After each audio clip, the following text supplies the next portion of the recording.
10 years after Muhammad Ali's death, his name is at the center stage of another fight, not inside the ring, but outside it.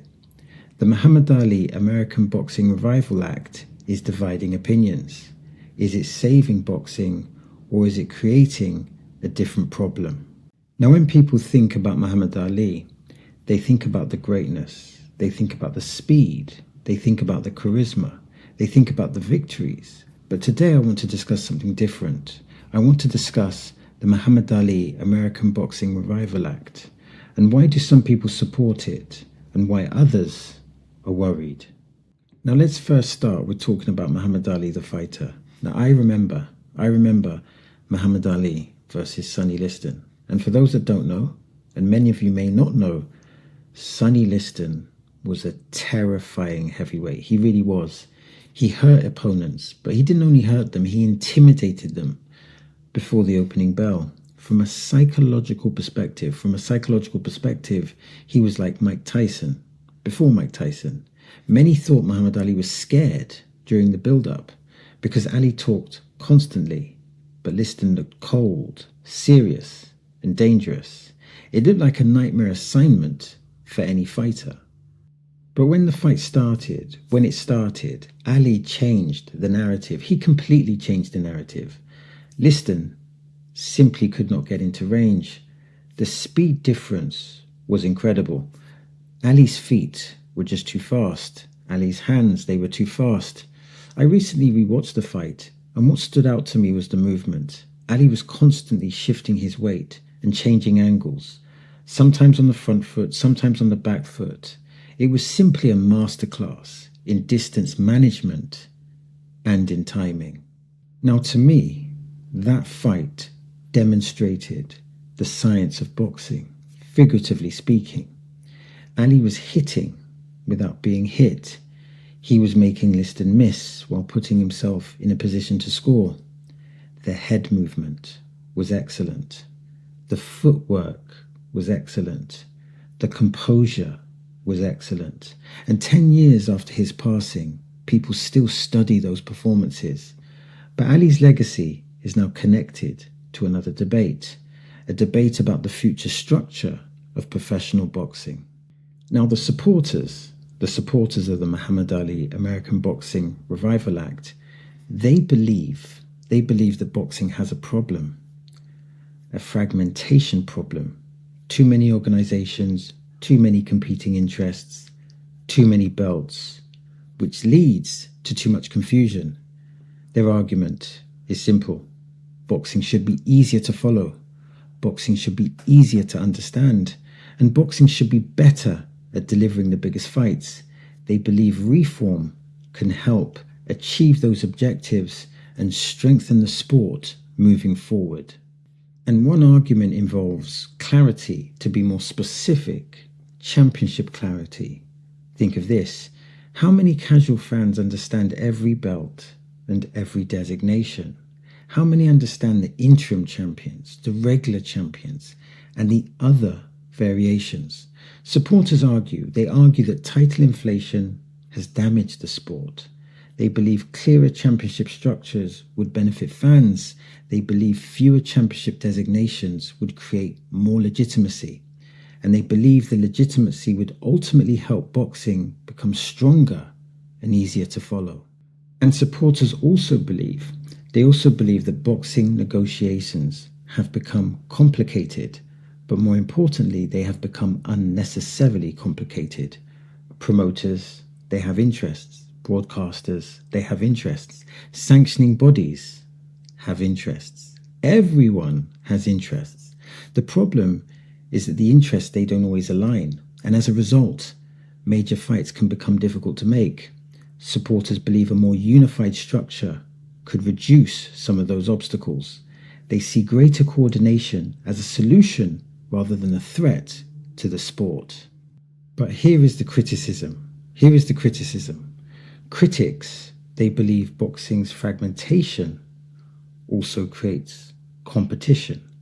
And competition between promoters, competition between organizations, what does that do? Well, competition creates opportunities.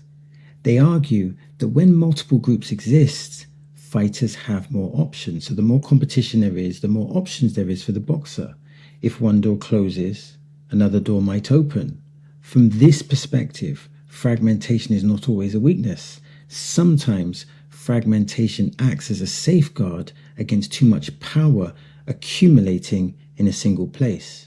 And this is where the debate around unified boxing organizations becomes particularly interesting. Supporters, they see efficiency. Critics see concentration of singularized power. Critics argue that too many functions could end up under the same umbrella. Ranking, matchmaking's contractual influence. They worry that boxing could lose some of the separation that currently exists. But the question is simple. What happens when fewer entities control more of the sport's decision-making processes? Now, Oscar de la Hoya, the former great fighter and now promoter, and other critics, they have raised concerns about fighter leverage. Their argument is not necessarily that reform is bad. Their argument is that reform could benefit corporations more than fighters, so the corporation benefits more than the fighter. They point to other combat sports where organizations possess enormous influence. They ask whether boxing could gradually move in that same direction. And if that happens, would fighters gain more power or would they lose it? This is why the Muhammad Ali American Boxing Revival Act is creating so much debate. Supporters, they see reform. Critics, they see risk. Supporters, they see clarity. Critics see consolidation. Supporters believe boxing needs more structure. Critics believe boxing needs more competition. Both sides claim they are protecting the future of the sport. But the real question is this: what is more dangerous, fragmentation or concentration of power? So let's put our cards on the table. Supporters of the act believe boxing is too fragmented. But is that premise true? And I guess that premise is true to certain people. From a boxer's perspective, from a boxer that wants to make the most money, that perspective is not true. Because the more fragmented boxing is, in reality, the more money you can make. But from a boxing purist perspective who wants to see everyone fight everyone, then yes, it is too fragmented. But these are two polar opposites, fragmentation or complete centralization, and perhaps both are bad.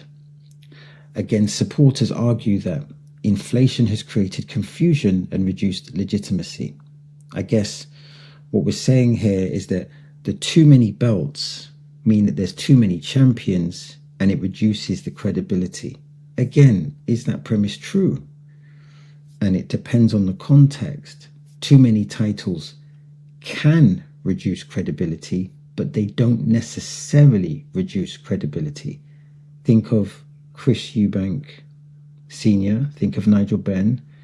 They were world champions. They didn't have all the belts, but they were credible.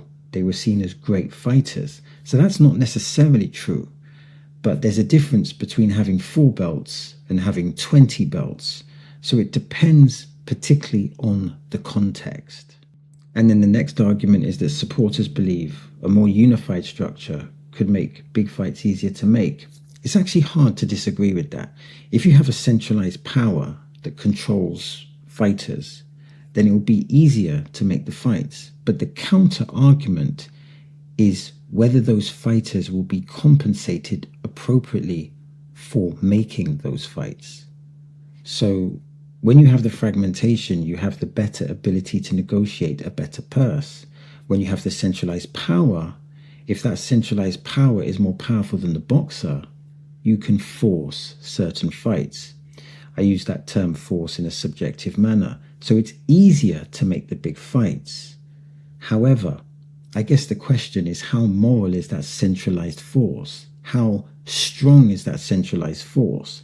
Because that determines whether this is done in an empowering way or in a negative way.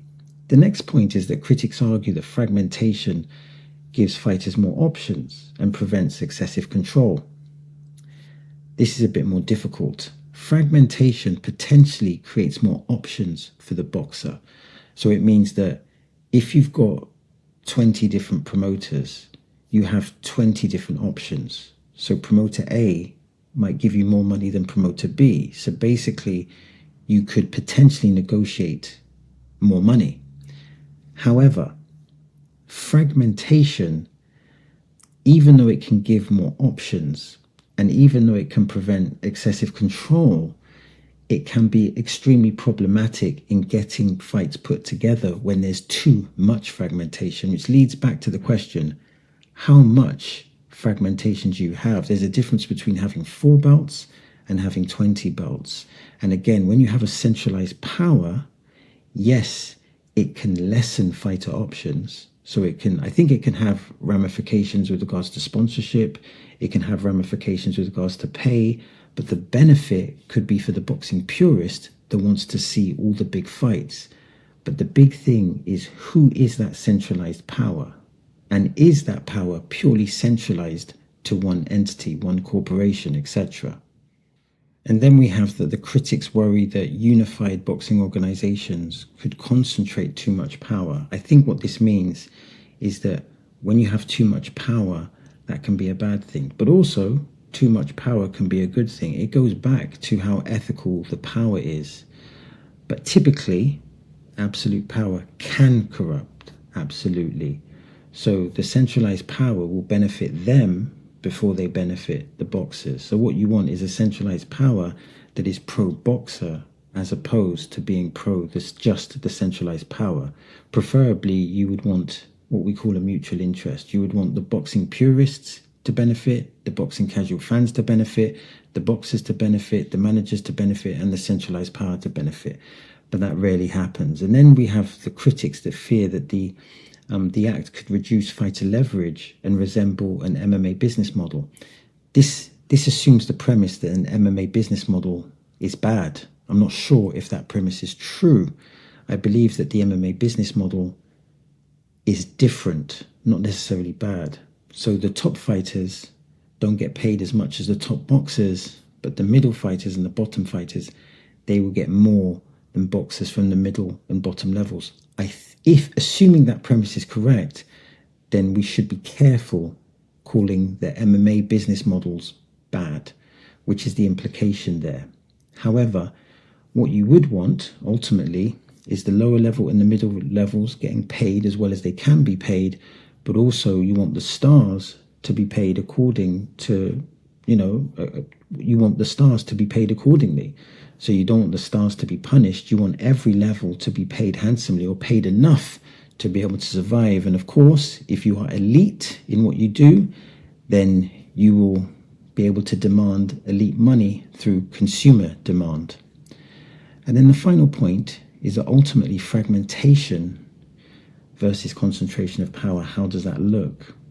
And it depends on the concentration and the fragmentation. How far do you go with the fragmentation? If you take it too far, no fights get made. Things become bureaucratic. They become overly political. There's an overemphasis on money.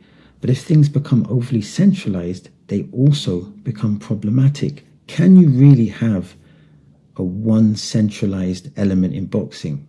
Probably impossible. But you'd want to make it more towards the middle. And again, it depends on the level of fragmentation and on the level of centralization. I don't think there's a yes or no answer here. I think from my perspective, from an outsider looking in, everything is dependent on context. For example, fragmentation needs to be controlled or regulated. Centralized power needs to be controlled fairly and regulated. And boxing fans, they need to be valued. But boxers also need to be valued. Promoters, they need to be valued because every position is important. And regardless of the label that we use, whether it's fragmentation or centralized power, regardless, the culture needs to be fair. Think of this, there needs to be a culture that stops exploitation because bad people will make a fragmented system or a centralized system bad. So we need a good culture of good people, because they will make a fragmented system or a centralized system good. So that's the end of the video. Now I'm trying to build a digital boxing community. That means I'm interested in your comments, I'm interested in your questions, and I'm interested in your observations. Now, if you want to support the channel, simply like and subscribe and click the hype button. And if you want to watch more content like this, then simply click here or click here. As always, thanks for your time. It is much appreciated.